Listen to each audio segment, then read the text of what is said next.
여러분 이제 스프링벅이라고 하는 이제 사냥이 있습니다. 스프링벅.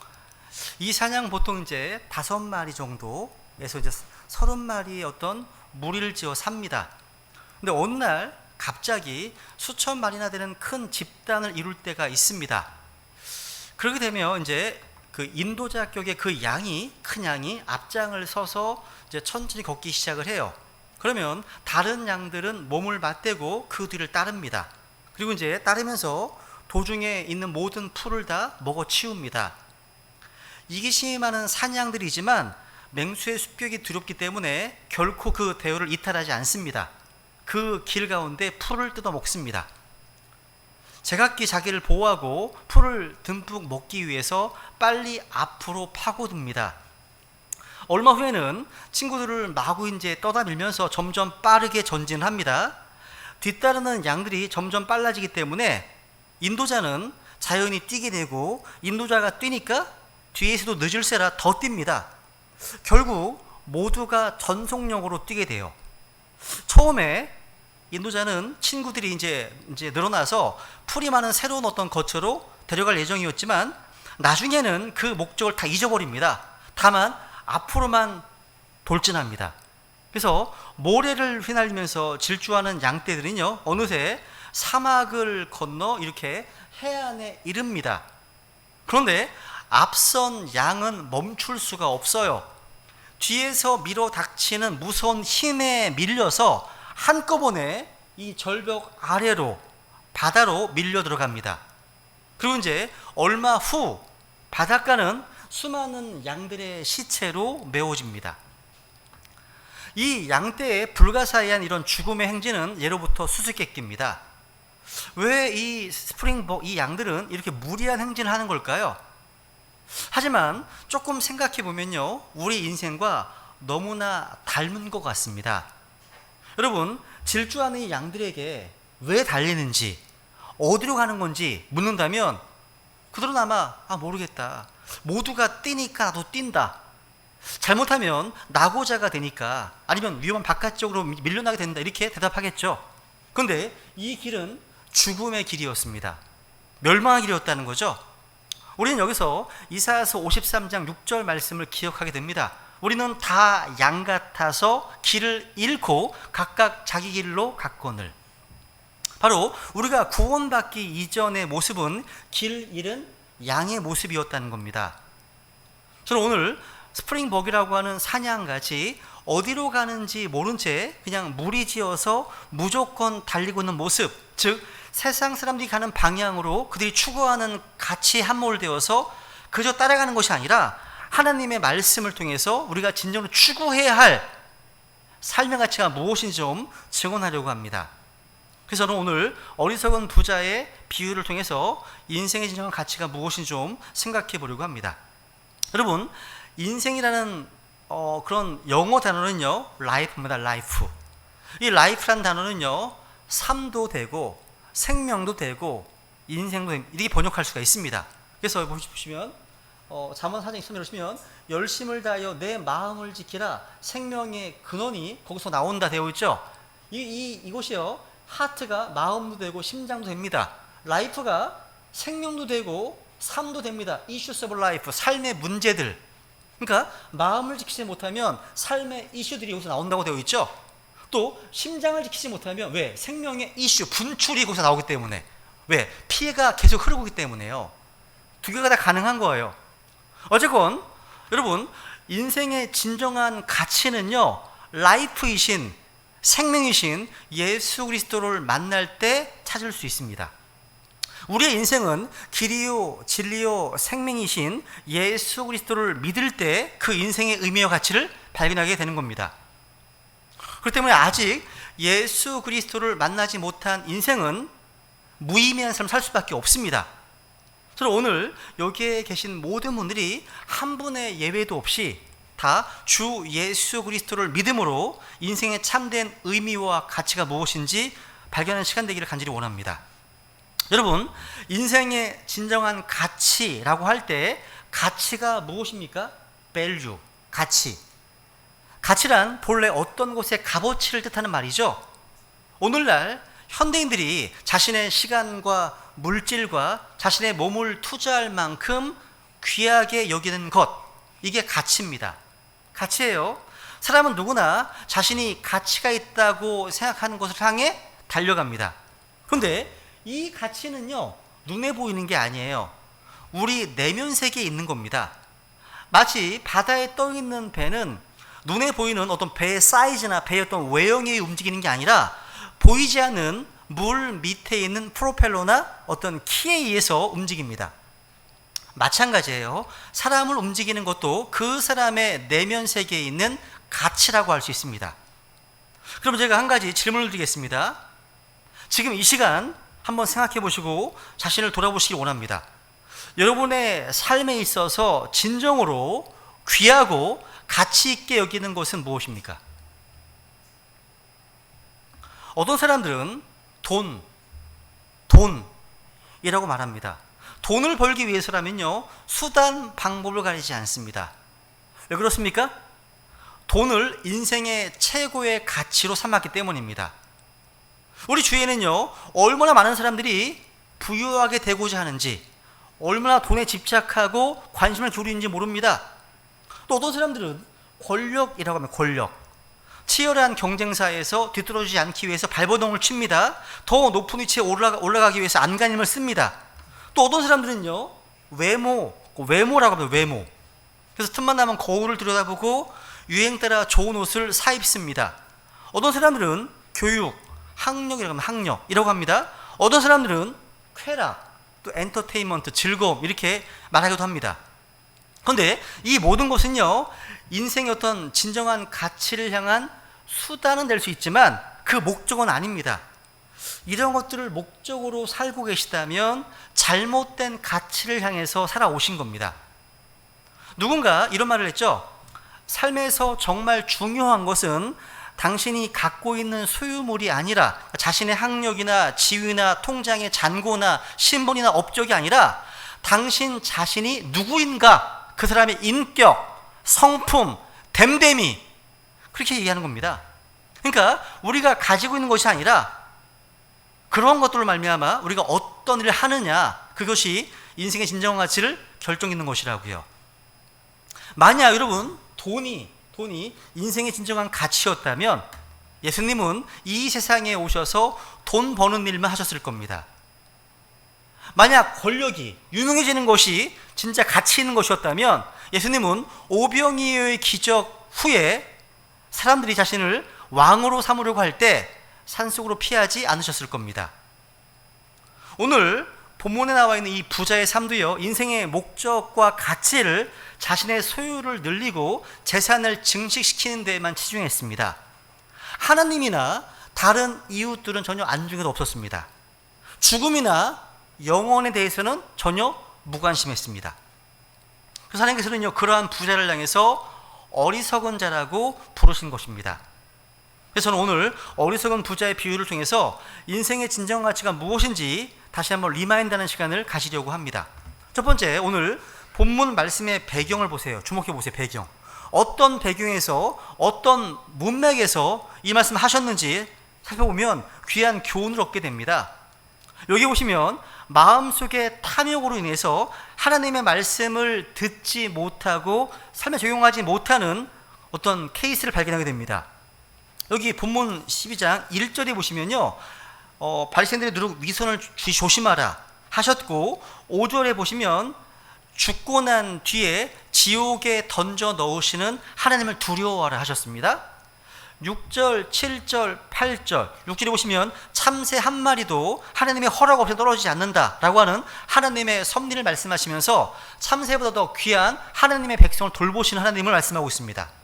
그리고 8절과 9절에서는요, 예수 그리스도를 사람들 앞에서 고백하고 시인하는 문제를, 또 10절에 보시면 예수님 믿지 않음으로 인해서 용서받지 못하는 죄에 대해서 말씀하고 계십니다. 그런데 이런 상황 가운데 무리 가운데 한 사람이 불쑥 나와서 선생님, 저 억울한 일이 있습니다. 저의 재산 좀 찾아주십시오 라고 요청하고 있다는 거예요. 이런 배경입니다. 이게 얼마나 생뚱맞습니까? 지금 이것은 여러분 아주 진지하고 엄숙하게 어떤 구원받지 못한 사람들에게 지옥을 선포하고 하나님의 말씀을 선포하고 있는데, 갑자기 말씀을 듣던 사람이 난데없이 제 말을 막으며 묻습니다. 달러 환율이 왜 이렇게 오르고 있습니까? 세계 경제 대공황이 오는 겁니까? 경제는 어떻게 될까요? 경제가 안 좋은데 주식은 왜 이렇게 오르는 것일까요? 뭐 이렇게 반응한 것과 똑같은 겁니다. 지금 이 사람은요, 마음에 가득한 어떤 탐욕 때문에 방금 주님께서 하신 말씀을 전혀 자기에게 적용을 못하고 있습니다. 그러니까 주님 말씀하실 때 몸은 여기에 와 있어요. 몸은 와 있는데 마음은 상속 재산과 자기가 어떤 빼앗긴 재산, 이 돈에 마음을 빼앗겼기 때문에 말씀이 들어갈 여지가 없어요. 안 들리는 거예요. 듣고 있는데 안 들려. 들어올 자리가 없습니다. 이런 상황입니다. 마치 씨 뿌리는 비유에서 가시나무 사이에서 떨어진 씨앗을 한번 연상하게 됩니다. 누가복음 8장, 누가복음 8장 14절. 누가복음 8장 14절. 같이 읽습니다. 시작. 가시나무들 사이에 떨어진 것은 말씀을 듣고 나아가다가 이 세상 삶의 염려와 재물과 쾌락으로 숨이 막혀 완전함으로 이르는 열매를 내지 못하는 자들이니라. 여러분, 하나님 말씀이요, 이 세상 삶의 염려와 재물과 쾌락 때문에 숨이 막혀서 열매를 못 맺습니다. 여기 계신 분들 가운데 혹시 이 사람처럼, 이 부자처럼 지금 마음속에 삶에 대한 염려, 여러 가지 걱정, 근심 때문에 하나님의 말씀이 안 들려, 들어오지가 않아, 또 이 말씀이 역사를 하지 않네? 숨이 막혀버리는, 지금 말씀을 듣지 못하는 분이 안 계십니까 혹시? 지금 이 부자의 어떤 마음은 온통 땅 끝에 가 있습니다. 세상에 있는 것들에 고정되어 있어요. 마음 자체가요, 땅 끝에 이 세상 문제에 고정되어 있다고요. 지금 물론 주님께서는요, 이 사람의 문제를 해결할 수 없는 분이 아니십니다. 그런데 예수님께서는요, 그 요청을 거절하십니다. 14절에 보시면요, 누가 나를 너희의 재판관이나 나누는 자로 삼았느냐, 이렇게 말씀하십니다. 사람들은 모두가 다 자기 어떤 삶의 문제를 해결하기 원합니다. 그래서 이런 개인의 문제 해결을 위한 설교가 요즘 이 마지막 날들의 라오디게아 교회 시대에 상당히 인기를 끌고 있다는 겁니다. 질병의 문제, 사업의 문제, 또 인간관계의 문제, 또 자녀 문제 등등, 우리는 이런 문제들에 대한 관심에서 벗어날 수가 없습니다. 주님께서도요, 이런 문제에 대해서 무관심하지 않으셨습니다. 그런데 예수님께서는요, 영적인 면에 더 깊은 관심을 갖고 계십니다. 그러니까 누가 재산을 차지할 것이냐는 문제, 이게 정치 문제든 경제 문제든 주식 환율 문제 등등, 이런 것들이 아니라 그들의 마음속에 있는 본질의 문제, 즉 죄의 문제, 탐욕의 문제, 이걸 지적하고 계십니다. 이게 포인트예요. 근본적으로 하나님과 우리 인간 사이의 관계라고 하는 영적인 문제들이 있다는 겁니다. 근데 오늘 이 부자는요, 오직 빼앗긴 자기 재산에만 관심 집중되어 있었다는 사실. 예수님은요, 이런 일상생활의 문제에서부터 보다 깊은 문제로 지금 파고 들어가십니다. 그리고 이 사람들의 삶에 근본적인 변화가 없이는, 즉 그 말이 무슨 말이면, 죄의 문제, 탐욕의 문제가 해결되지 않고는 아무런 의미가 없다는 사실을 말씀하시기 위해서 이 비유를 말씀하시는 겁니다. 그러니까 이 문제부터, 본질의 문제부터 해결돼야 된다 하시는 겁니다. 그래서 이 본질의 문제, 이 죄가 있어요. 이 본질의 죄의 문제에서 여러 가지 문제가 파생되거든요. 그래서 이 본질의 문제부터 다루한다는 거예요. 이게 확실히 핵심입니다.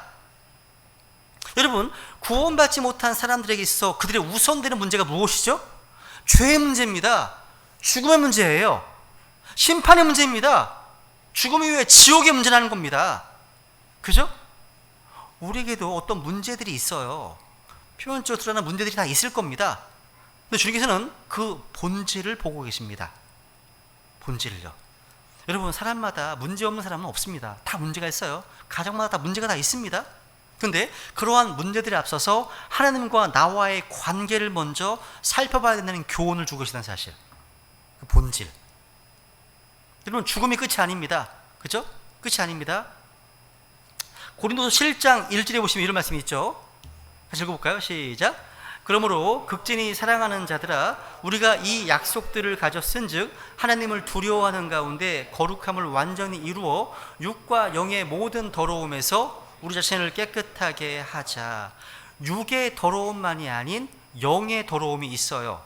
먼저 우리 내면의 더러움부터, 그 문제부터 바로 잡아야 되는 겁니다. 이게 중요한 포인트예요. 중에서는요, 이 부자에게요, 탐욕을 주의하고 조심하라. 따라해보세요. 탐욕을 주의하고 조심하라. 주님께서 이렇게 이중의 경고를 하셨습니다. 그죠? 탐욕을 주의하고 조심하라. 탐욕은요, 이 세상에서 가장 보편적인 죄악입니다. 이 죄악 때문에 루시퍼가 셋째 하늘에 쫓겨났습니다. 이 죄악 때문에 아담과 이브가 에덴 동산에 쫓겨났습니다. 이 죄악 때문에 이 세상에 죽음이 가져왔습니다. 죽음을 불러들인 죄악입니다. 여러분, 탐욕은 하나님께서 주신 것이 아닌 하나님께서 주시지 않으신 것, 하나님께서 금하신 것에 집중하고 관심을 갖는 겁니다. 이게 탐욕이에요. 아담과 이브는요, 하나님께서 에덴 동산에서 값없으신 많은 것들 있잖아요. 이런 많은 것들을 만족스럽게 생각하고 감사하기보다는 여기 집중하지 않았습니다. 오히려 하나님께서 금하신 선악과 한 가지에 집중했습니다. 이게 아담의 속성이에요. 우리도 마찬가지예요. 우리 자신, 우리 가정, 우리 교회, 우리 나라, 여기에 주신 복에 집중하고 거기에 만족하고 감사하는 대신에 나에게 없는 것들에 집중하고 불행히 여기고 느낀다는 겁니다. 하나님의 속성입니다. 이것이요. 그러니까 다른 누군가 있는 어떤 것을 보면서 부러워한다는 거죠. 이것이 탐욕이고 우상 숭배입니다. 우리가 가진 것에 만족하고 감사해야 되는 거죠. 그죠? 그러면 여러분 정리해 볼게요. 그럼 이 어리석은 부자가 저질렀던 실수, 내가 실수하면 정리해 보려고 하는데요. 본문에 보시면요, 이 세상에 속한 물질을 가장 중요한 삶의 가치로 생각하는 어리석은 부자를 보여주고 있습니다. 그러니까 이 부자의 생각은 온통 현재 이 세상의 삶에만 초점을 맞추고 있습니다. 오늘날 구원받지 못한 이뤄진 혼들 가운데 얼마나 많은 사람들이요, 이 부자와 같은 삶을 살고 있는지 몰라요. 얼마나 많은 사람들이 죄와 죽음이나 하나님의 심판이나 지옥에 대한 이런 말씀들은 전혀 생각하지 않고 오직 이 세상에 있는 것들만을 끊임없이 계획하고 설계하고 있습니까? 여러분, 누가복음 12장에 나오는 이 부자는 어떤 인물입니까? 세상적으로는요, 아주 괜찮은 사람이에요. 무슨 얘기냐? 이 부자는요, 농사가 아주 잘 될 것을 알고 있습니다. 보아하니 이번 가을의 소출은 풍작으로 예상합니다. 그래서 현재 갖고 있는 곡간이 이 소출을 채우기에는 부족하리라 생각합니다. 그래서 곡간을 넓히는 개조 작업을 착수합니다. 이 사람의 예상은 적중했습니다. 즉, 이 사람은요, 미래를 내다보는 안목이 있는 사람이었습니다. 그래서 그해 가을에는요, 풍성한 소출을 거둬들인 다음에 곡간마다 가득히 모든 곡식을 쌓아두었습니다. 그 모든 곡식을 쌓아둔 후에 그날 밤에 독백처럼 이렇게 속삭입니다. 19절에 보시면 19절 읽습니다. 시작.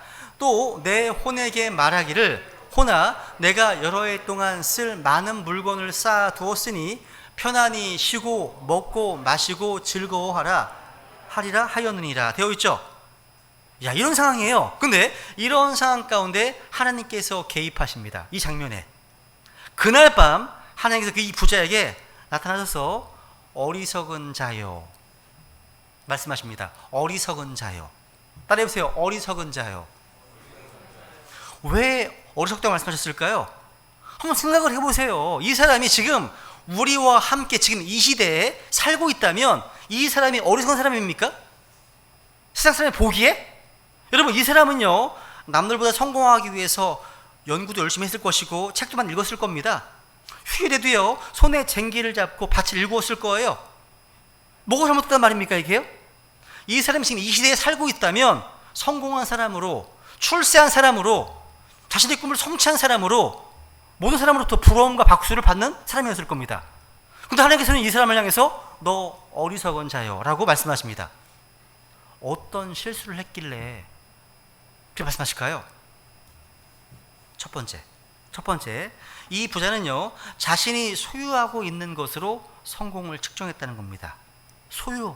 그러니까 하나님의 말씀을 통해서 진짜 성공이 무엇인지 그 기준에 따라서 평가하기보다는요, 회계장부나 대차대조표, 자신이 소유한 것들을 가지고 평가했다는 겁니다. 은행 잔고, 부동산, 동산, 주식, 달러, 금, 은 등등 이런 거 가지고서요. 여러분, 하나님께서는요, 부유하고 아무것도 부족한 것이 없고 재물을 막 불리는 라오디게아 교회라서 뭐라고 말씀하셨습니까? 부족한 게 없어. 이 교회는요, 하나님 말씀하십니다. 너는 영적으로 벌거벗었고 헐벗었고 비참하고 가난하고 이렇게 말씀하셨습니다. 반면에 박해받는 서머나 교회를 향해서는 말씀하십니다. 내가 가난하지만 실상은 부유한 자다. 이렇게 말씀하십니다. 그러니까 하나님께서 보시는 성공의 기준과 우리 인간의 기준이 다름을 알 수 있습니다. 우리가 성경을 믿는 바이블 빌리버라면 하나님의 관점을 우리의 관점으로 받아들여야 됩니다. 여러분, 하나님께서 보시는 성공의 삶이 무엇인지 한번 들어보세요. 한번 여호수아 1장 8절입니다. 여기 석세스라는 말이 처음 나오죠. 여호수아 1장 8절 읽습니다. 시작. 너는 이 율법책을 내 입에서 떠나지 말게 하며 밤낮으로 그것을 묵상하여 그 안에 기록된 모든 것에 따라 지켜 행하라. 그리하면 내가 내 길을 형통하게 하며 또한 크게 성공하리라. 여러분, 하나님의 법, 율법, 하나님의 말씀과 성공은 밀접한 관련이 있음을 배우게 됩니다. 여러분, 이 말씀을 기준으로 봤을 때 여러분은 하나님 앞에서 성공적인 삶을 살고 계십니까? 아니면 그 반대십니까? 둘 중 하나예요. 둘 중 하나입니다. 사람들은요, 성공을 향하면서 열심히 일을 합니다. 열심히 일합니다. 사람들은요, 열심히 살면 된다고 말합니다. 이게 중요하대요. 여러분, 정말 열심히 살면 됩니까? 아닙니다. 속도보다요, 방향이 훨씬 더 중요해요. 우리가 지금 열심히 살면 된다고 말하는 것은요, 어리석은 일입니다. 열심히 사는 것보다 더 중요한 것은요, 내가 지금 어디를 향해서 살고 있는가 하는 겁니다. 어디를 향해서, 내가 가고 있는 목적지가 어딘지도 모르면서 열심히 살기만 하면요, 그거는 삶을 살 자격이 없는 사람입니다.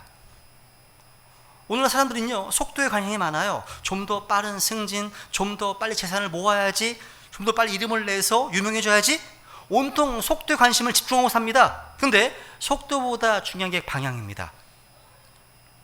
여러분, 지금 어디를 향해 가고 계십니까? 여러분의 인생의 종착역은 어디십니까? 천국입니까? 지옥입니까? 위입니까? 아래입니까? 둘 중 하나예요. 가운데가 없어요.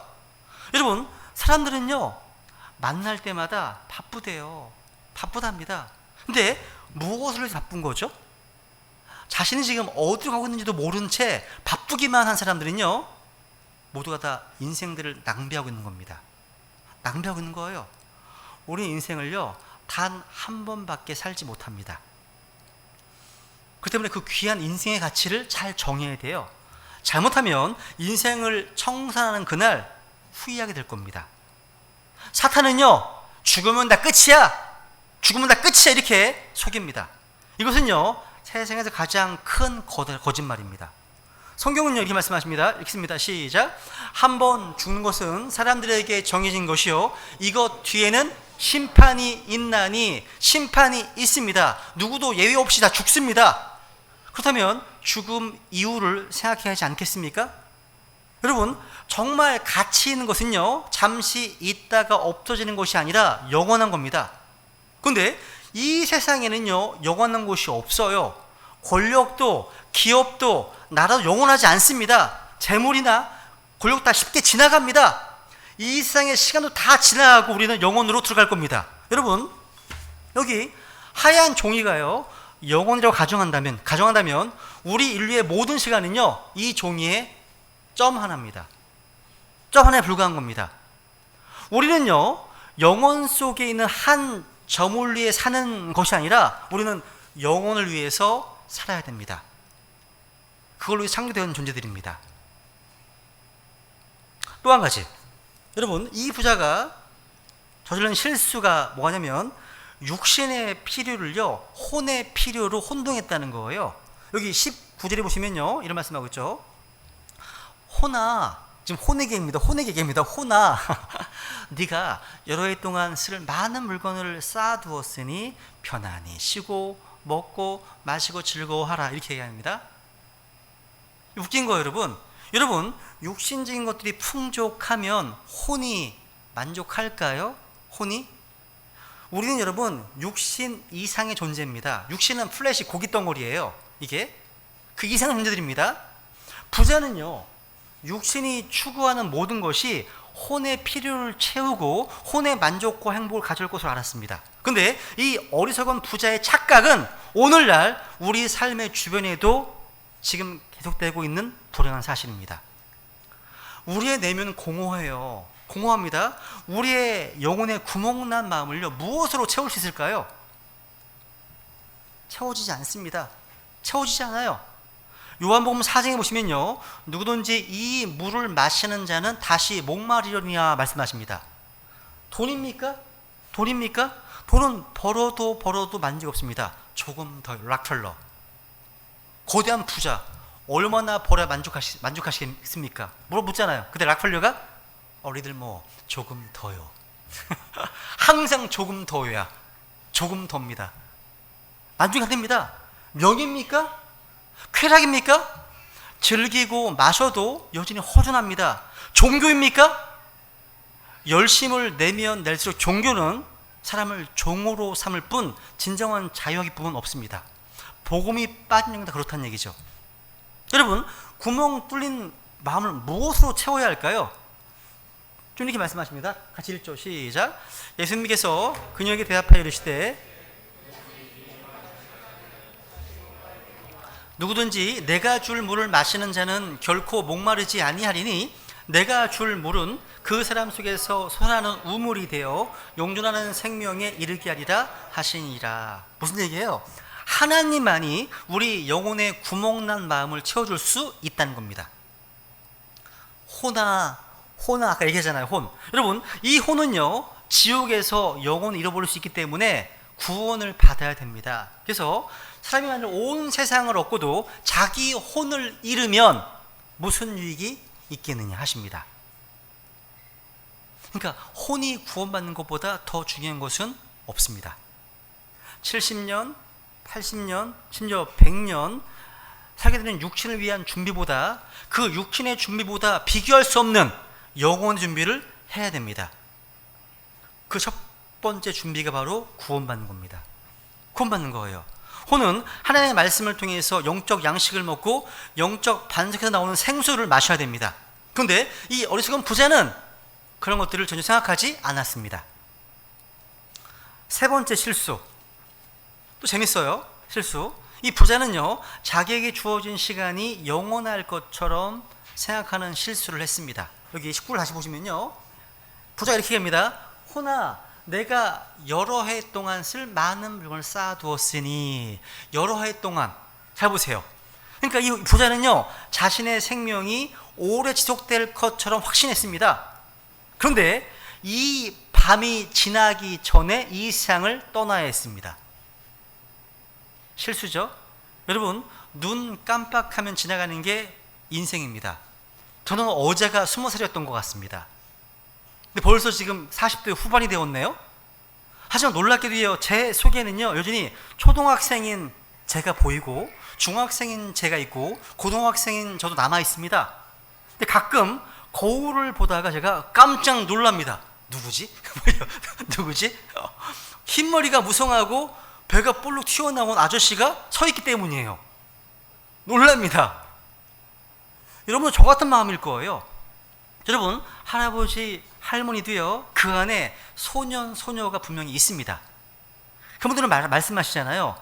야, 인생 짧다, 눈 깜빡할 새 지나간다 얘기합니다. 맞습니다. 우리 인생은요 날아가는 것만큼 빨리 지나가요. 그런데 이 부자는 자신의 인생이 영원할 것처럼 착각했습니다.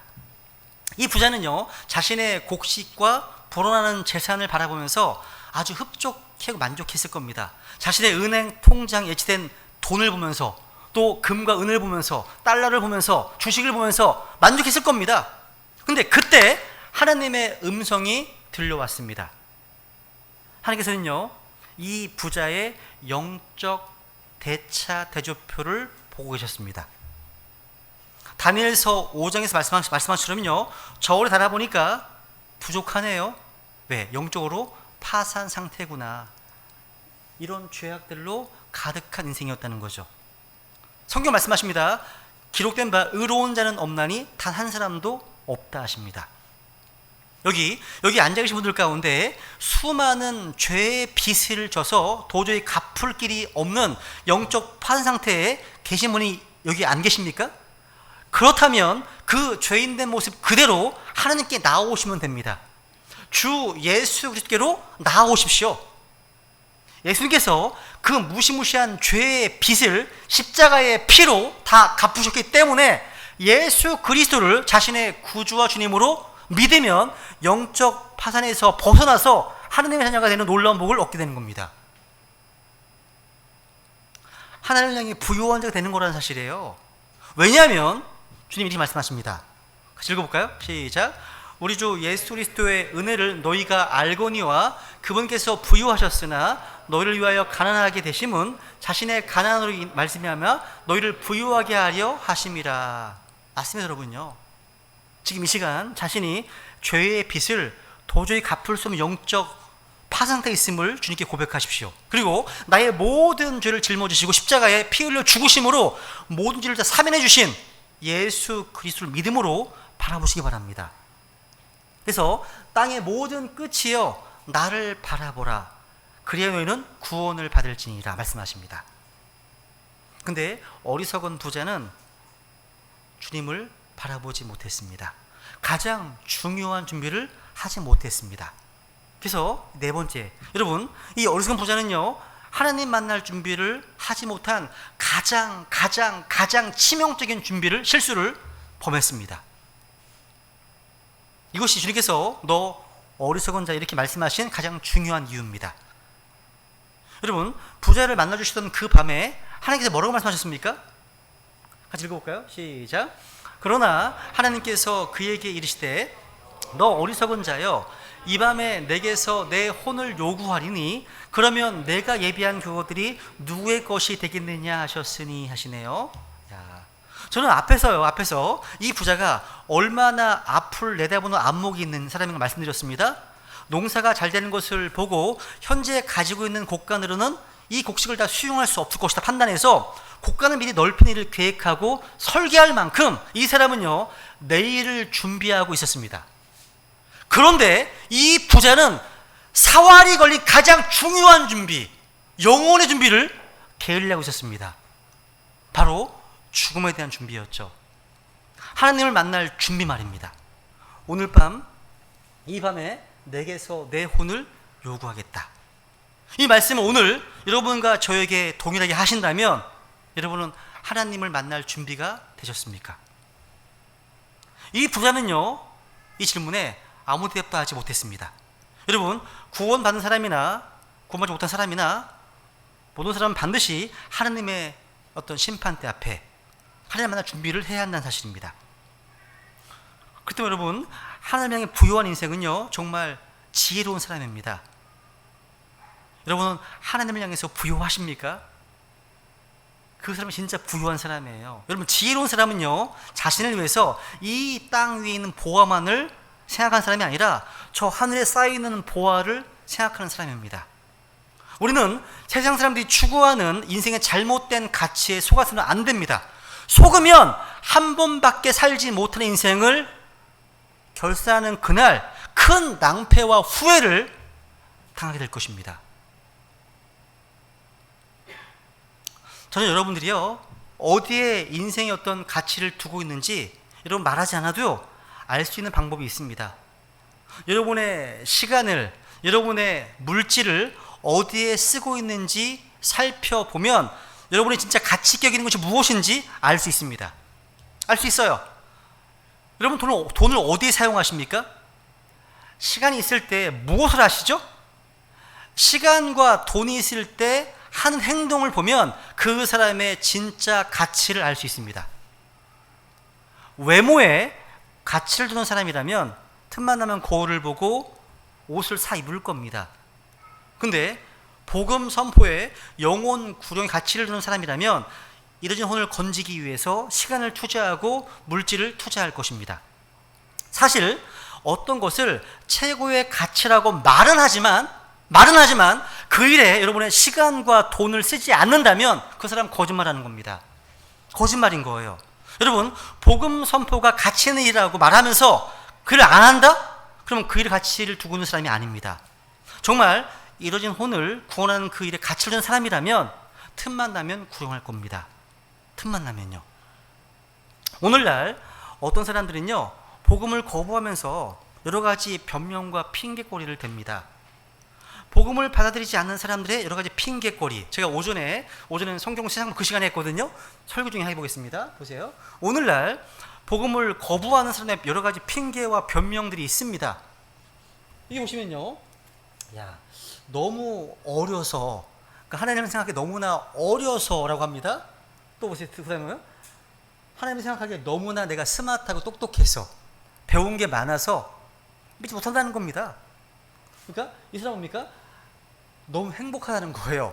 마음이 어떤 만족스럽지 못한 게 없어. 다 만족스러운 거예요.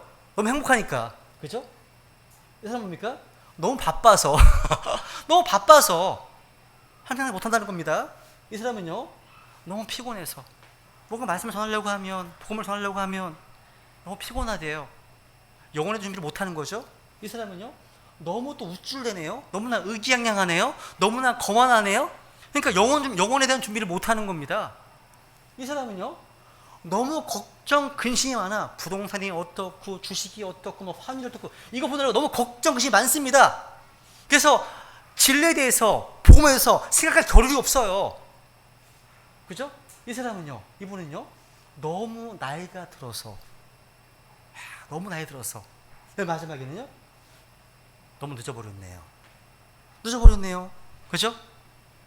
한번 누가복음 14장 해볼까? 14장 보시면요, 한번 읽겠습니다. 시작.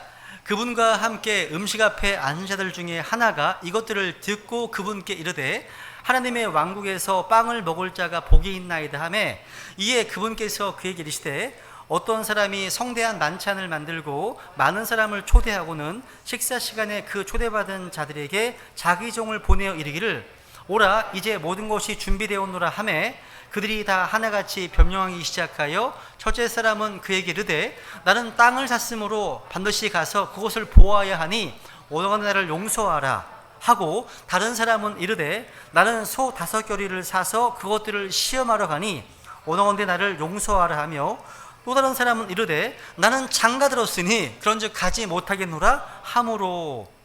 이게 무슨 얘기예요? 하나님은 많은 사람을 초대하셨습니다. 자기 종들을 보내서 여기 보시면 오라, 이제 모든 것이 준비되었다 하시네요. 이게 뭡니까? 하나님의 은혜의 복음입니다. 다 준비되었습니다. 구원은요, 모든 것이 준비된 잔치에 초대받는 겁니다. 주님께서 죄인들을 대신해서 그 모든 죄값을 다 치르셨습니다. 십자가에서 모든 일을 다 완수하셨습니다. 주님께서 모든 것을 다 준비하셨다는 사실이에요. 주님 이제 여러분과 저와 같은 자기 종들을 보내셔서 사람들에게 오라 부르시고 계십니다. 그런데 여기에 나오는 사람들은 다 주님의 초대장을 거부했습니다. 참 재밌죠? 세상에 많은 사람들은요, 권력자들이 주최하는 파티에 참여하기 위해서 애를 씁니다. 오늘 많은 사람은요, 유명 인사들이 여는 파티나 모임에 참석하기 위해서 가진 노력을 다 합니다. 그죠?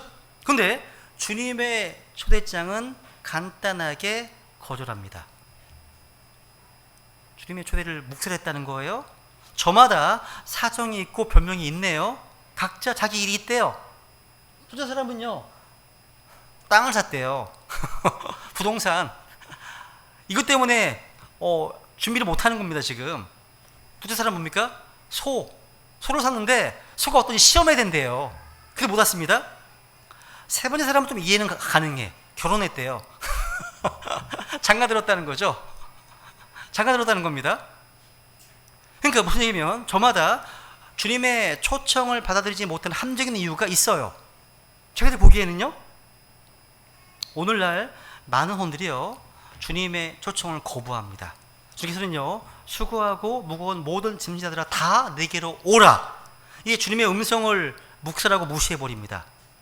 사람들은요, 주님이 불러도 응답하지 않습니다. 반응하지 않습니다. 여러분, 구원받는 것이 어려워서가 아니라 사람들이 원치 않기 때문에 구원받지 못하는 거예요. 사람들이 구원받지 못하는 이유가 뭡니까? 주님께서 요구하신 요구사항이 뭐 복잡해요? 까다로운가요? 그런 거 아니잖아요. 그냥 오라는 거, 와서 즐기라는 거 아닙니까? 오기 싫대요. 여러분, 초대장 얻는 게 비싼가요? 뭐 어렵습니까? 오늘날 무슨 연극 뭐 이런 거 무지 비싸잖아요. 근데 주님 초대장은 공짜입니다. 공짜예요. 여러분, 초대를 못 받아서 못 가는 게 아닙니다. 주님은 모든 사람 부르고 계십니다. 근데 그 주님의 초청을 거부한다는 겁니다. 그래서 구원을 못 받는 겁니다. 여러분, 의사가 당신 간암 사기입니다, 암입니다 라는 선고를 내린다면 사람들은요, 그날 밤 잠을 잘 못 이룰 겁니다. 걱정할 겁니다. 근심할 겁니다. 맞죠? 그죠? 그런데 복음 선포자들이, 설교자들이 당신에게 죄가 있습니다, 그 죄 문제를 해결하지 못하면 영원한 형벌과 지옥 있는 곳으로 가게 됩니다 선포하면 사람들 어떻게 반응합니까? 오늘날 별로 콧방귀를 안 깹니다. 나와 상관없는 것처럼 생각합니다. 어쨌건 그들의 반응, 그들의 변명, 그들의 핑계가 어떻든지 간에 우리는요, 진리를 선포해야 됩니다. 사실을 알려주어야 됩니다. 우리가 할 일입니다. 암은 몸을 죽이지만 죄는 혼을 영원한 지옥으로 보내기 때문입니다. 죄의 시작은 사망입니다. 사망이에요.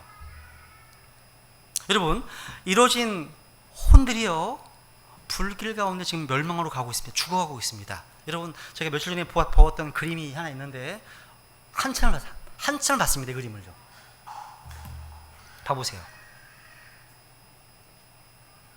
위에는요, 지금 집이 불에 타고 있죠. 안에 사람이 있습니다. 이것을 이제 한 성경 신자가 로스에서 잃어버린 혼들, 이런 상황입니다. 근데 오늘날의 크리스찬들은 온통 다른 데 관심을 두고 있습니다. 온통. 굉장히 많이 생각하게 됐습니다. 만약에 여러분, 이런 혼들이 이렇게 불길 가운데 죽어가고 있는데 우리 크리스찬들이요, 골프나 치면서 뭔가 다른 여러 가지 유흥을 하면서 즐기고 있다면 그 이뤄지는 혼들에 대한 핏값을, 그 책임을 우리에게 묻지 않으실까요? 모르실 겁니다. 전 참 두려워요. 이게 참 두렵습니다. 두려워요. 여러분, 오늘날 사람들은요, 자기가 좋아하는 일에 대해서 사람이 바글바글하죠. 그죠? 근데 예배당은 텅텅 비어 있어요. 이게 심각한 문제입니다. 진짜 중요한 거를, 여러분, 에스겔 33장에 보시면 이런 말씀이 있어요. 같이 읽어볼까요? 시작. 오, 너 사람의 아들아, 이같이 내가 너를 이스라엘의 집에게 파수꾼으로 세웠나니 그러므로 너는 내 입에서 나오는 말을 듣고 내게서 나온 것으로 그들에게 경고할지니라. 우리가 이 일을 해야 되는 겁니다. 우리가 침묵하고 있다면 그 핏값을 우리가 담당해야 됩니다. 침묵하고 있다면. 우리는 이 말씀에 순종하는 우리 배단의 모든 지체들이 되기를 간절히 원하는 겁니다. 이게 진짜 가치 있는 인생이라는 겁니다.